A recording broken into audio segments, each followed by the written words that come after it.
नमस्कार। आज हम जो शैक्षिक प्रबंधन के बारे में चर्चा करेंगे। देखो, शैक्षिक प्रबंधन चाहे प्रथम श्रेणी शिक्षक भर्ती हो या थर्ड ग्रेड में, तो इससे संबंधित जो टॉपिक है इनसे हम लगभग 1000 प्लस एमसीक्यू प्रश्नों की चर्चा करेंगे कि इनसे कौन कौन से मोस्ट प्रश्न बनते हैं। और हर पार्ट में पहले आपको पीडीएफ दी जाती है, और जो भी पीडीएफ लेना चाहता है वो इस नंबर पर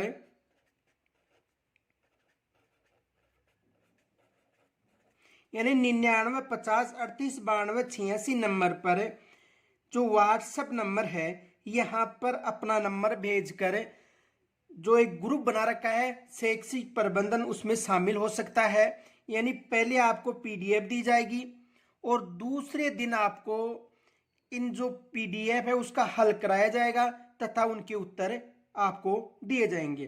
तो शैक्षिक प्रबंधन से लगभग 1000 प्लस प्रश्नों की हम एक श्रृंखला चला रहे हैं, और इस श्रृंखला में आप यदि पीडीएफ चाहते हो तो 9950389286 पर अपना व्हाट्सएप नंबर भेजकर पीडीएफ प्राप्त कर सकते हो।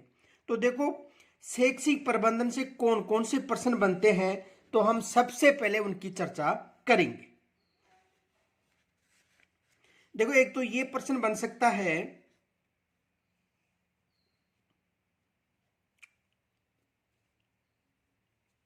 निम्नलिखित में से कौन सी एक प्रबंधन की प्रकृति नहीं है। यानी निम्नलिखित में से कौन सी एक प्रबंधन की प्रकृति नहीं है। तो देखो, प्रबंधन एक कला है, प्रबंधन एक भौतिक विज्ञान है, प्रबंधन एक सामाजिक जिम्मेदारी है, उपयुक्त सभी हैं। तो देखो, प्रबंधन एक कला भी होता है, प्रबंधन एक विज्ञान भी है, प्रबंधन एक सामाजिक जिम्मेदारी भी है, लेकिन प्रबंधन एक भौतिक विज्ञान नहीं है। तो इसमें क्या होगा कि निम्नलिखित में से कौन सा एक प्रबंधन की प्रकृति नहीं है। तो प्रबंधन एक भौतिक विज्ञान है, ये इसकी प्रकृति नहीं होती है। तो इसमें क्या आएगा, ब। दूसरा प्रश्न देखो, दूसरा प्रश्न है, निम्नलिखित में से कौन सी प्रबंधन की प्रकृति नहीं है। देखो, ये जो आज वाले जो प्रश्न है ये एग्जाम में आए हुए प्रश्न है। तो देखो, निम्नलिखित में से कौन सी प्रबंधन की प्रकृति नहीं है। प्रबंधन भौतिक विज्ञान है, प्रबंधन सामाजिक दायित्व है, प्रबंधन कला है, प्रबंधन एक सार्वभौमिक प्रक्रिया है। तो आपको ध्यान होना चाहिए कि प्रबंधन एक कला और विज्ञान है लेकिन भौतिक विज्ञान नहीं है। तो इसमें क्या होगा, ए। ये दोनों जो प्रश्न हैं एचएम एग्जाम में आए हुए हैं।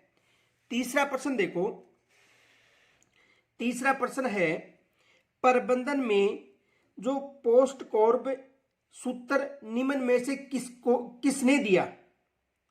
प्रबंधन का पोस्ट कॉर्ब जो सूत्र था निम्नलिखित या निम्नांकित में से किसने दिया था। हेनरी फियोल ने दिया था, या लूथर गुलिग व उर्विक ने दिया था, या जॉर्ज आर टेरी ने दिया था, या आर.सी. डेविस ने दिया था। तो जो पोस्ट कॉर्ब सूत्र है ये किन्होंने दिया था, लूथर गुलिग व उर्विक ने दिया था। तो इसमें क्या होगा, ब। अगला प्रश्न देखो,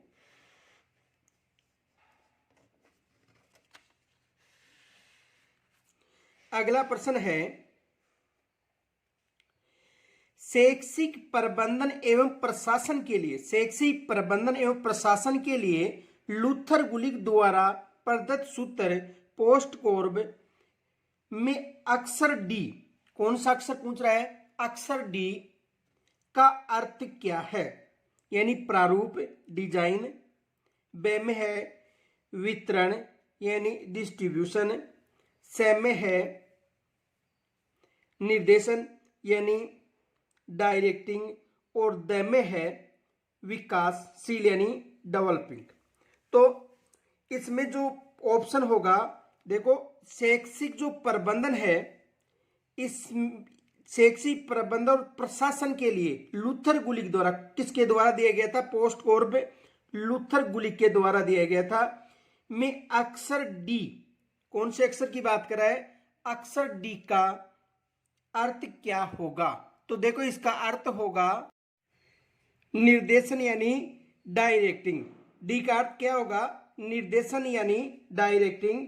तो इसमें क्या होगा? से। अगला प्रश्न देखो, जो हेनरी पी हॉल ने पीओसीसी सिद्धांत में ओ से क्या तात्पर्य है? यानी जो हेनरी फियोल ने पीओसीसी सिद्धांत में ओ से क्या तात्पर्य है? यानी ऑर्डर आदेश, ऑर्गेनाइजेशन यानी संगठन, ऑर्डिनेशन यानी विधान, इनमें से कोई नहीं। तो इसमें क्या होगा? यानी हेनरी फियोल ने पीओसीसी में ओ का तात्पर्य क्या है? इसका तात्पर्य होगा ऑर्गेनाइजेशन यानी संगठन। तो इसमें क्या होगा? वह होगा। आगे देखो, अगला प्रश्न है, निम्नलिखित में से कौन सा हेनरी फियोल द्वारा दिए गए प्रबंधन के कार्य में समाहित नहीं है? यानी जो हेनरी फियोल द्वारा जो कार्य दिए गए थे प्रबंधन के, उनमें कौन सा समाहित नहीं है? योजना निर्माण, संगठन, समादेश और बजट निर्माण। तो देखो योजना निर्माण भी था, संगठन भी था, समादेश भी था, कौन सा नहीं था? बजट निर्माण। अगला प्रश्न देखो, शिक्षण का सत्तावादी स्तर केंद्रित है। शिक्षण का सत्तावादी जो स्तर है वो केंद्रित है। शिक्षक केंद्रित, शिशु केंद्रित, प्रधानाध्यापक केंद्रित और अनुभव आधारित केंद्रित। तो देखो किस पर आधारित केंद्रित होता है? जो शिक्षण का सत्तावादी जो स्तर है वो शिक्षक केंद्रित होता है। कौन सा होता है? शिक्षक केंद्रित। अगला प्रश्न देखो, अगला प्रश्न है, विद्यालय प्रबंधन का प्रजातांत्रिक सिद्धांत है। विद्यालय प्रबंधन का प्रजातांत्रिक सिद्धांत है एक तंत्र निर्णय करना, व्यक्तिगत कार्य करना, सहभागी उत्तरदायित्व और निर्णय दृढ़ता। तो देखो प्रजातांत्रिक कार्य है सहभागी उत्तरदायित्व और एकतावादी, एक केंद्रीयवादी है एक तंत्रीय निर्णय करना, व्यक्तिगत कार्य करना और निर्णय दृढ़ता। तो प्रजातांत्रिक सिद्धांत कौन सा है? सहभागी यानी सभी का उत्तरदायित्व है। अगला प्रश्न देखो, अगला प्रश्न है, विद्यालय प्रबंधन के लिए निम्नलिखित में से निम्न से सिद्धांतों का कौन सा सेट समूह सबसे अधिक उपयुक्त है? यानी विद्यालय प्रबंधन के लिए निम्नलिखित में से सिद्धांतों का कौन सा सेट यानी समूह सबसे अधिक उपयुक्त है? तो ध्यान से देखो, सहयोग, समानता, लचीलापन और साझा उत्तरदायित्व। दूसरा है समानता, अति संरचना, लचीलापन और नित्तल उत्तरदायित्व। तीसरा है लचीलापन, अति संरचना, साझा उत्तरदायित्व और समानता। और चौथा है सहयोग, दृढ़ता, समानता और नियत उत्तरदायित्व। तो इसमें क्या होगा? देखो यानी इसमें होगा सहयोग, समानता, लचीलापन और साझा उत्तरदायित्व यानी ए। देखो विद्यालय प्रबंधन के लिए निम्नलिखित में से सिद्धांतों का कौन सा सेट समूह सबसे अधिक उपयुक्त है? तो सहयोग होना चाहिए, समानता, लचीलापन और साझा उत्तरदायित्व है, ये सबसे उपयुक्त है। इनके अलावा देखो एक प्रश्न है, अभिप्रेरणा का द्विकारक सिद्धांत किसके द्वारा प्रतिपादित किया गया था? तो हर्ज़बर्ग के द्वारा। किसके द्वारा किया गया था? हर्ज़बर्ग के द्वारा। किसका? अभिप्रेरणा का द्विकारक सिद्धांत प्रतिपादित किया गया था। अगला प्रश्न देखो, निम्नलिखित में से कौन सा कार्य शैक्षिक प्रबंधन से संबंधित है? विद्यालय संगठन, गतिविधियों की योजना, प्रणाली यानी तंत्र नियंत्रण और सभी विकल्प सही हैं। तो देखो निम्नलिखित में से कौन सा कार्य शैक्षिक प्रबंधन का होता है, यानी विद्यालय संगठन भी होता है, गतिविधियों की योजना भी होता है और प्रणाली यानी तंत्र नियंत्रण भी होता है। तो सभी आएंगे इसमें। अगला प्रश्न देखो, प्रबंधन की वैज्ञानिक प्रबंधन विचारधारा का जनक किसे कहते हैं? जो प्रबंधन है, तो प्रबंधन की वैज्ञानिक प्रबंधन विचारधारा का जनक किसे कहते हैं? F.W. टेलर को, एल्टन मेयो को, लुई डी ब्रेडिज को और मैक्स वेबर को। तो प्रबंधन की जो वैज्ञानिक प्रबंधन विचारधारा है वो किन्होंने दी थी? F.W. टेलर ने। तो इसमें क्या होगा? ए। अगला देखो, अगला प्रश्न है, ऑर्थोन प्रयोग का संबंध किस विचारधारा से है? नौकरशाही से, मानव संबंध विचारधारा से, व्यवहारवादी विचारधारा से और निर्णय सिद्धांत से। तो देखो ऑर्थोन प्रयोग का संबंध किससे है? मानव संबंध विचारधारा से। इसमें क्या होगा? ब होगा। अगला प्रश्न देखो, अगला प्रश्न है, भारत का भविष्य उसकी कक्षाओं में निर्मित हो रहा है, कथन है। यानी भारत का भविष्य उसकी कक्षाओं में निर्मित हो रहा है, कथन है। कोठियारी आयोग का है, मुदालिर आयोग का है, माध्यम शिक्षा आयोग का है या कॉलेज शिक्षा का? तो देखो इसमें मुदालिर आयोग और माध्यम शिक्षा आयोग तो हो नहीं सकता है, क्योंकि मुदालिर आयोग को ही माध्यम शिक्षा आयोग कहा जाता है, कॉलेज शिक्षा आयोग। तो इसमें क्या होगा? कोठियारी आयोग ने कहा था कि भारत का भविष्य उसकी कक्षाओं में निर्मित है। तो इसमें क्या होगा?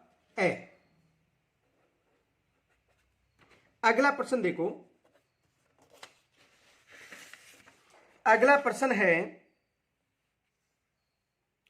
शिक्षा शब्द की उत्पत्ति संस्कृत भाषा के शिक्ष धातु से हुई है। किस धातु से? शिक्ष धातु, जिसका अर्थ है प्रकाशित करना, जानना, ज्ञान प्राप्त करना या उपयुक्त सभी। तो देखो शिक्षा शब्द जो संस्कृत भाषा का जो शिक्ष धातु से हुआ है, इसका अर्थ है प्रकाशित करना। क्या होगा? प्रकाशित करना। तो इसमें क्या होगा? ए।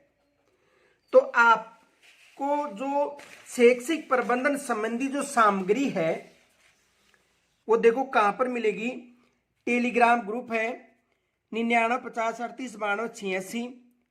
तो यदि आप इससे नहीं जुड़ रहे हैं तो इस पर अपना जो नंबर है वो भेज दें, आपको पीडीएफ मिल जाएगी तथा ग्रुप में जोड़ दिया जाएगा। क्योंकि शैक्षिक प्रबंधन संबंधी जो भी प्रश्न है वो पहले आपको दे दिए जाएंगे एक दिन पहले, और दूसरे दिन उसके जो आंसर हैं वो आपको मिल जाएंगे। तो आपसे निवेदन है कि इस वीडियो को अधिक से अधिक लाइक तथा शेयर करना, और यदि कोई समस्या हो तो मुझे कमेंट्स के द्वारा जरूर बताना। नमस्कार।